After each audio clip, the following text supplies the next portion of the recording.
Te demandes-tu parfois pourquoi certaines personnes réussissent encore et encore, accumulant victoire sur victoire, tandis que d'autres, malgré toute leur gentillesse, leurs bonnes intentions et leurs sacrifices incessants, restent coincés au même endroit? Pourquoi certains restent invisibles, ignorés, sous-estimés, même quand ils donnent le meilleur d'eux-mêmes? Ce n'est ni une question d'intelligence, ni de capacité. Le problème est bien plus subtil et profondément ancré.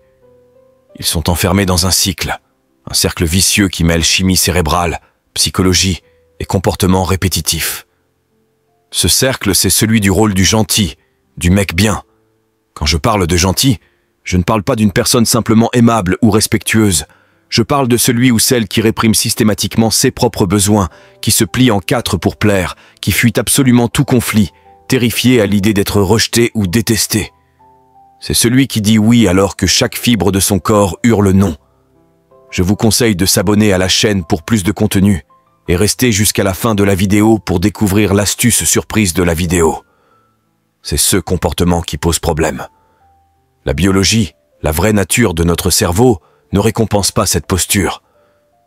La nature ne se soucie pas de tes intentions. Elle répond uniquement à ce que tu montres réellement. Des actions claires, déterminées, dirigées par toi-même. Pour le dire autrement, ton cerveau est programmé pour réagir à l'affirmation de soi, pas à la complaisance. Approfondissons un peu cela. Le cortex préfrontal, cette partie du cerveau qui pilote tes décisions, perd peu à peu son influence quand tu es constamment dans l'état de vouloir plaire aux autres. Tu étouffes ta vérité intérieure, ton stress monte, ton taux de dopamine chute, et ton système nerveux bascule dans un mode d'impuissance apprise. Avec le temps, tu réorganises littéralement ton cerveau pour devenir invisible aux yeux des autres. Tu t'entraînes à être passif, et le monde répond en te rendant invisible. Tu veux parler de respect? Le respect ne s'accorde pas à celui qui dit toujours oui, mais à celui qui sait poser des limites, dire des vérités difficiles et choisir l'authenticité plutôt que le désir d'être aimé. Le système d'alerte du cerveau, l'amygdale, s'active la première fois que tu dis non. Cela ressemble à un danger, mais ce n'est que la peur de l'inconnu, le cerveau qui résiste au changement.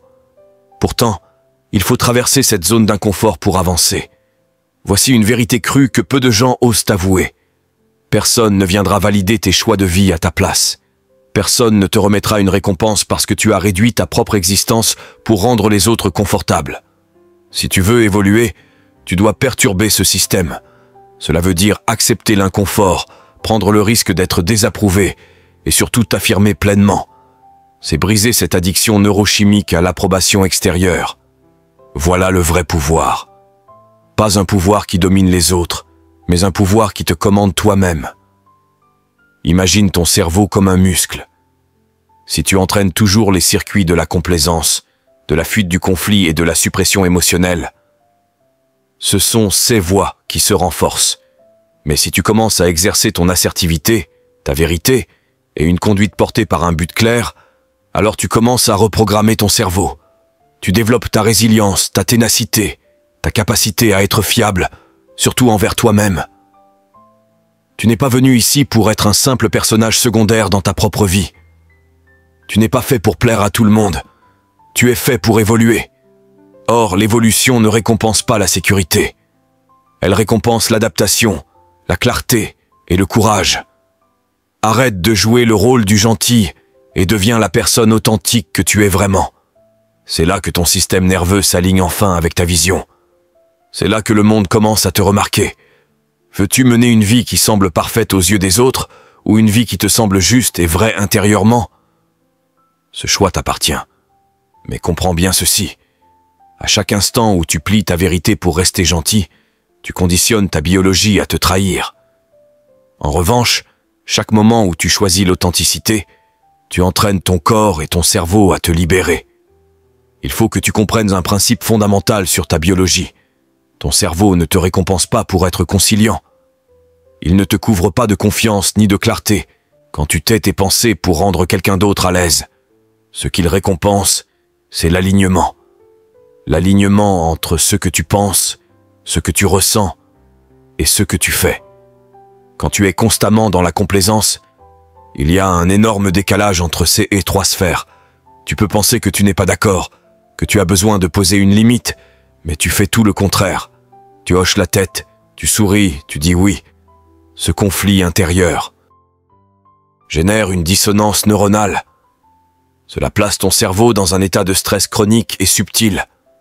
Ton cortisol monte, ta dopamine chute, et ton système de récompense interne, celui qui nourrit ta motivation et ton sens du but, commence à s'éteindre. Avec le temps, cette habitude s'inscrit durablement dans ton cerveau. Chaque fois que tu évites un conflit, chaque fois que tu tais ta vérité, tu renforces un chemin neuronal qui dit « Mes besoins ne comptent pas ». Tu conditionnes ton système nerveux à percevoir l'affirmation de soi comme une menace, même quand il n'y en a pas. Le cortex préfrontal, ce siège de la raison, perd son emprise sur tes décisions. Tu arrêtes d'agir avec intention et tu commences à agir par peur. Et ce n'est pas tout. Ton corps aussi en garde la trace. Tu le ressens dans ton ventre, dans ta respiration, dans ta posture. Fatigue chronique, anxiété sociale, ce sentiment oppressant que tu vis une vie qui ne t'appartient pas vraiment. Ce n'est pas que de la psychologie, c'est de la neurobiologie. Ton cerveau est plastique, il s'adapte aux comportements que tu répètes. En t'entraînant à fuir les conflits et à cacher ta vérité, tu deviens invisible. Pas seulement au sens figuré, mais au sens biologique. Ton cerveau envoie de moins en moins de signaux de présence, d'énergie, de puissance personnelle. Tu recules au lieu d'avancer. Et le monde reflète cela, socialement, neurologiquement, hormonalement. Tu commences à disparaître. Pour comprendre, imagine que chaque fois que tu supprimes tes désirs, tes idées, tes impulsions, tu diminues l'activité électrique dans des zones clés du cerveau associées à la poursuite d'objectifs et au comportement dominant. Le cortex préfrontal médian, le cortex singulaire antérieur, le striatum. Ces circuits qui s'activent quand tu es engagé, motivé et assertif, s'éteignent peu à peu. C'est comme si tu débranchais lentement ta propre source d'énergie intérieure. Tu deviens quelqu'un qui est là, mais pas vraiment. Tu fais partie du groupe, mais jamais celui que l'on regarde pour trouver une direction, une vérité, une force. Pourquoi ? Parce que tu les as entraînés à ne pas le faire. À chaque silence inutile, à chaque excuse superflue, à chaque moment où tu retiens une opinion pour éviter un désaccord, tu envoies un message clair. Je ne suis pas une force avec laquelle il faut compter. Et la biologie réagit à la force, à la clarté, à une présence solide, pas à la passivité ou à la soumission. Le plus surprenant, c'est que plus tu te sens invisible, plus ton système nerveux intègre cette invisibilité comme une identité. Tu te convaincs que tu n'es pas fait pour être remarqué, pas fait pour être un leader. Mais ce n'est pas une fatalité. Ce n'est qu'une adaptation neuronale. Tu t'es conditionné à devenir sans importance. Et cela devient dangereux.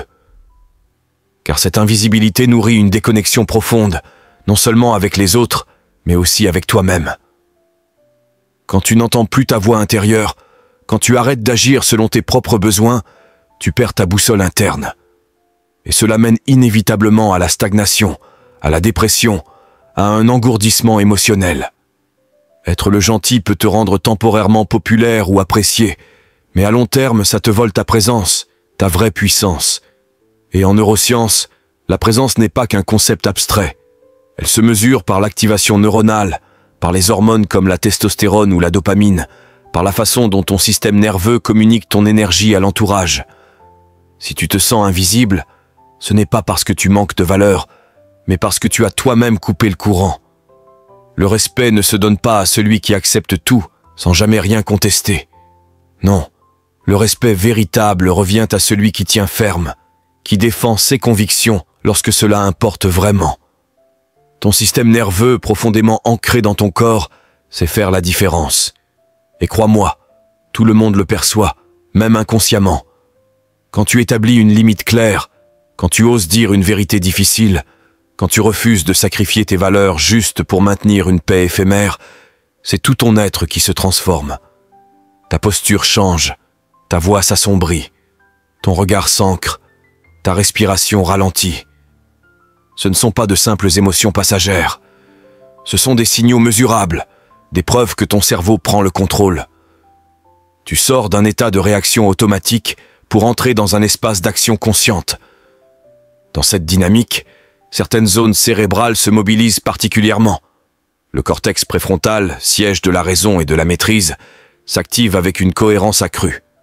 L'insula, qui nous connecte à notre ressenti interne, s'affine. Ce phénomène s'appelle la précision interoceptive. Cette capacité à percevoir avec justesse ce qui se passe à l'intérieur de ton corps, pour agir en totale harmonie avec cela. Voilà ce qu'est la vraie confiance en soi. Voilà ce qui attire et inspire l'admiration des autres. Mais il y a une nuance importante. Si tu as longtemps joué le rôle du gentil, celui qui évite les conflits, qui cède pour ne pas déranger, alors cette partie de ton cerveau reste sous-entraînée, faible. Tu as passé des années à perfectionner l'art d'éviter l'inconfort. Et le moment où tu décides enfin de poser une limite ferme, ton système de menace s'allume comme une alarme. Ton amygdale s'active, ton cœur s'emballe, tu peux même trembler ou avoir envie de fuir. Ce n'est pas un signe de faiblesse. C'est la réaction normale de ta biologie face à l'inconnu. Tu n'es pas en danger, tu es en train de grandir. Les autres perçoivent instantanément quand il y a un décalage entre ce que tu dis et ce que ton corps exprime. Quand tu souris, mais que tes yeux ne brillent pas. Quand tu dis oui, mais que ta posture se raidit. Cette dissonance crée une confusion intérieure chez ceux qui te regardent, un doute instinctif qui empêche le respect de s'installer.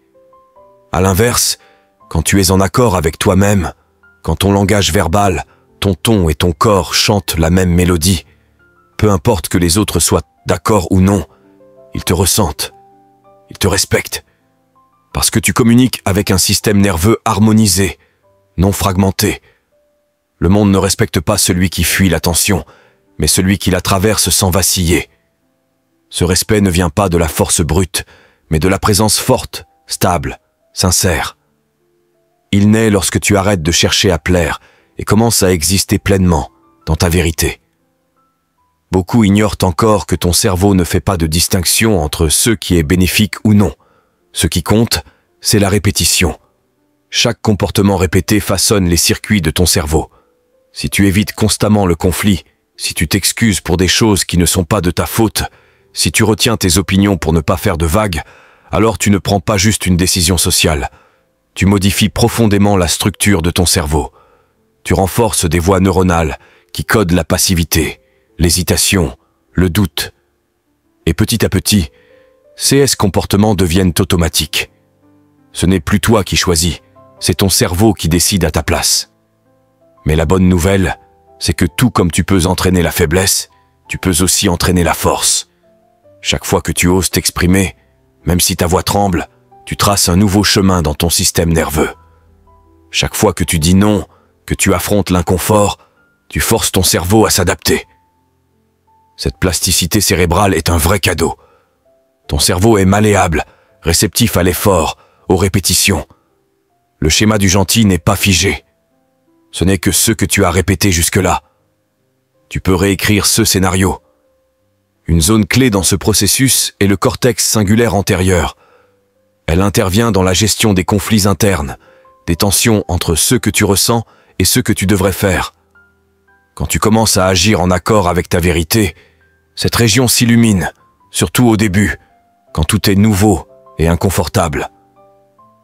Ce malaise que tu ressens, cette gêne, c'est ton cerveau qui se reprogramme, qui cherche à concilier ton ancien conditionnement et ta nouvelle façon d'agir. Ne lâche rien. Ce passage difficile est la porte vers une version plus intégrée, plus puissante de toi-même. Tu ne montes pas au niveau de ton potentiel par hasard. Tu y tombes selon l'entraînement que tu t'es donné.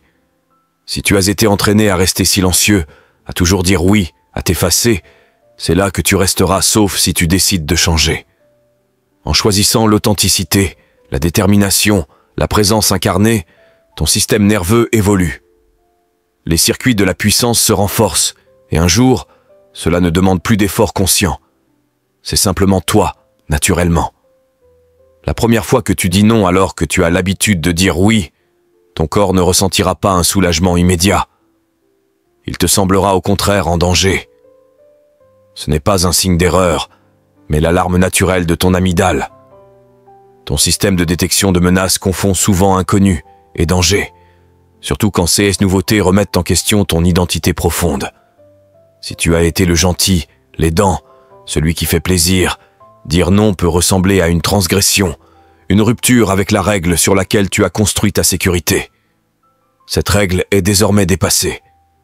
Elle a peut-être protégé ton enfant intérieur, mais aujourd'hui, elle te freine. D'un point de vue neurobiologique, la sensation d'inconfort est en réalité un signal de réorganisation neuronale.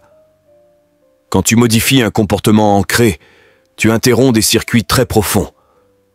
Ton corps réagit par un stress naturel. Poitrine qui se serre, estomac noué, cœur qui s'accélère. C'est ton système nerveux autonome qui s'adapte. Mais si tu peux rester avec cette sensation, respirer calmement, la réguler, tu commences à enseigner à ton cerveau que ce nouveau comportement est sûr et efficace. Au fil du temps, tu diminues la réaction de menace. C'est ainsi que tu rééduques ton cerveau. Ce processus porte un nom, l'apprentissage par extinction. Tu désactives les circuits anciens de la peur en t'exposant à ce nouveau comportement sans que ne survienne la catastrophe redoutée. Tu dis non, et le monde ne s'effondre pas. Tu poses une limite, et tu n'es pas rejeté. Tu exprimes un désaccord, et tu restes accepté. Ton système nerveux se recalibre. Il s'appuie désormais sur des preuves vécues, et non plus sur la peur seule. Si tu ressens une résistance quand tu commences à t'affirmer, c'est parfait. Cette résistance est le signe que tu pousses aux frontières de ton identité actuelle. Et c'est précisément à cette frontière que se produit la transformation. Ce n'est ni dans la facilité, ni dans le confort, mais dans la friction, dans la tension que se construit le changement. Tu ne peux pas reprogrammer un système nerveux sans le solliciter activement. L'engagement commence quand tu cesses de fuir l'inconfort pour aller directement vers lui. Ton système nerveux ne se contente pas de réagir passivement à la vie. Il l'enregistre profondément. Chaque décision que tu prends, chaque mot que tu dis ou que tu retiens, envoie un signal à ton corps sur ce qui est important, sur ce qui compte vraiment. Avec le temps, ton système nerveux apprend et s'adapte aux comportements que tu répètes chaque jour. Lorsque tu privilégies constamment les besoins des autres au détriment des tiens, que tu choisis le mensonge pour éviter les conflits ou que tu tais ta vérité pour fuir la tension, ton corps enregistre ces comportements comme étant sécuritaires. Ce n'est pas parce qu'ils sont sains ou bénéfiques, mais simplement parce qu'ils sont constants, réguliers. Et c'est cette régularité, plus que la justesse de l'acte, qui modèle la structure même de ton cerveau. D'un point de vue neurologique, chaque fois que tu réprimes ta réaction authentique, ton cerveau renforce les circuits liés à l'inhibition. Il installe l'idée que le silence est synonyme de survie. Mais ce qui est encore plus alarmant, c'est l'impact sur ta perception de toi-même. L'insula, cette zone du cerveau qui te permet d'être à l'écoute de tes sensations internes, de tes émotions, s'estompe peu à peu. Tes signaux corporels deviennent flous, et tu perds de plus en plus ta capacité à discerner clairement ce que tu ressens. Tu te retrouves alors à demander aux autres ce que tu devrais penser, ressentir ou faire. Ce n'est pas simplement de l'indécision, c'est une véritable désorientation neurochimique. Ton système nerveux a perdu sa boussole car tu l'as entraîné à ignorer ta propre voix. Mais il y a une autre face à cette dynamique. Lorsque tu choisis l'authenticité, même si cela génère un certain inconfort, tu actives de nouvelles voies neuronales. Le nerf vague, qui régule la connexion et le calme intérieur, devient plus performant. Le cortex préfrontal, responsable de la prise de décision et du contrôle exécutif, reprend progressivement le contrôle. Tu n'es plus dans une réaction impulsive, mais dans une réponse claire et intentionnelle. Voilà ce qu'est la biologie de l'intégrité. Un retour à soi, une harmonie entre ce que tu penses, ce que tu dis et ce que tu fais.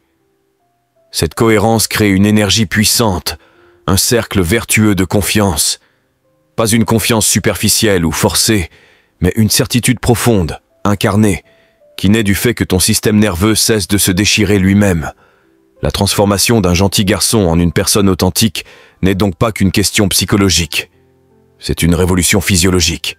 On peut la mesurer dans ta respiration, la variabilité de ton rythme cardiaque, ta posture ou encore tes hormones. Tu n'as pas besoin d'imposer le respect autour de toi par la force. Ce qu'il faut, c'est entraîner ton système interne à cesser de te trahir. Et à ce moment-là, le respect devient inévitable. Chaque fois que tu laisses tomber une limite juste pour éviter le conflit, tu ne fais pas qu'un compromis temporaire. Tu envoies un signal durable, tu établis un modèle dans tes relations. Tu enseignes aux autres comment ils peuvent te traiter. C'est une mécanique sociale souvent sous-estimée.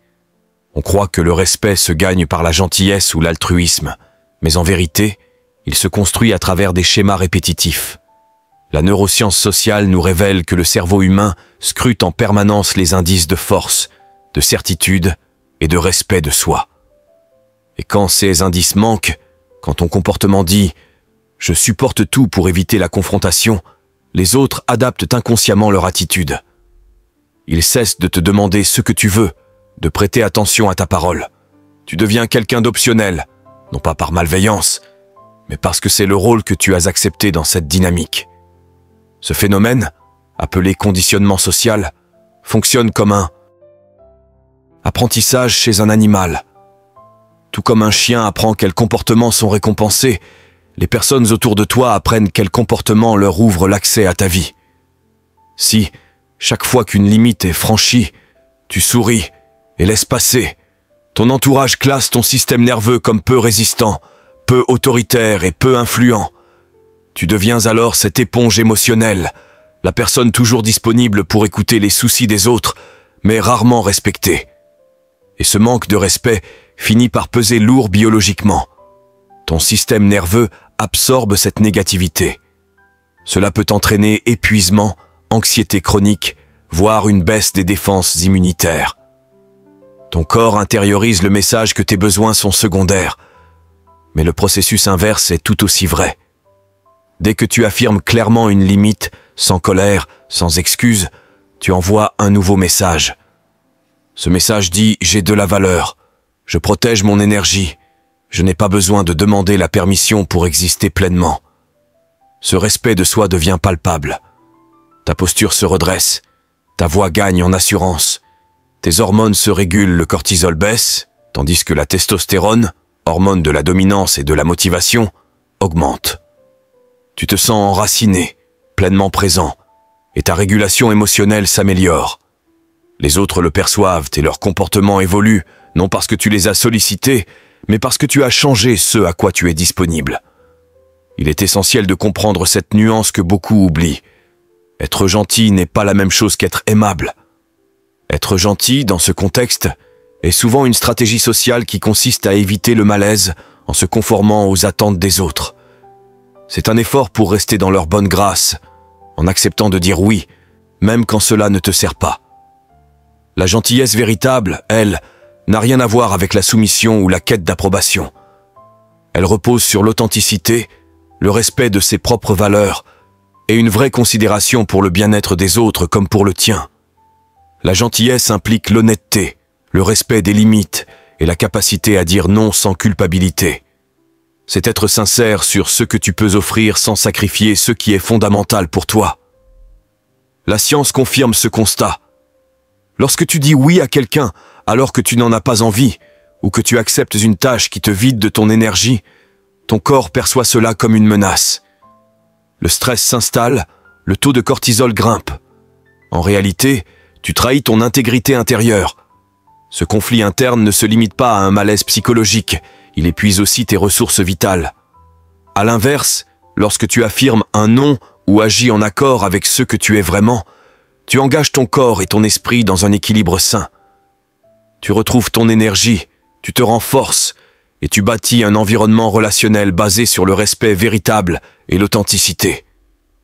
Lorsque vous exprimez sincèrement vos véritables émotions, votre corps libère une série de neurochimiques positifs, tels que la dopamine, l'ocytocine et la sérotonine. Ces substances chimiques favorisent la connexion, la confiance et le respect de soi. C'est cela, la vraie bonté. Ce n'est pas un simple acte social, mais un état de santé profonde. En effet, la bonté authentique est une force qui se renforce d'elle-même. Lorsque vous choisissez d'être authentique en disant ce que vous pensez, en posant des limites claires, en accomplissant ce qui nourrit votre âme, votre corps vous récompense par une sensation de calme intérieur, de clarté mentale et de confiance inébranlable. Vous vous sentez alors davantage enraciné, connecté à vous-même, capable d'offrir aux autres sans vous vider. Et c'est là qu'intervient l'effet boule de neige de la véritable bonté. En incarnant cette authenticité, vous donnez aux autres la permission d'être eux-mêmes, de refuser quand ils le doivent, de ne plus prétendre simplement pour appartenir. Cette dynamique contagieuse crée un environnement où chacun peut s'exprimer librement et honnêtement. La bonté réelle ne naît pas de la volonté de plaire ou de se sacrifier au point de s'oublier. Elle trouve sa source dans la clarté de vos valeurs, dans l'alignement avec votre être profond et dans le courage de rester fidèle à vous-même, même si cela peut être inconfortable au début. Comprenez bien ceci. Personne ne viendra valider vos choix à votre place. Personne ne vous remettra de récompense pour avoir joué la sécurité, pour vous être réduit à l'ombre de vous-même ou pour avoir attendu qu'on reconnaisse votre valeur. La vie ne fonctionne pas sur un système de mérite où la bonté serait un ticket gagnant. Elle repose plutôt sur l'action, sur les résultats concrets et visibles que vous produisez. Quand vous vous efforcez d'être le gentil, vous attendez en réalité que quelqu'un reconnaisse tout ce que vous sacrifiez, tout ce que vous donnez. Or, la vérité est souvent cruelle.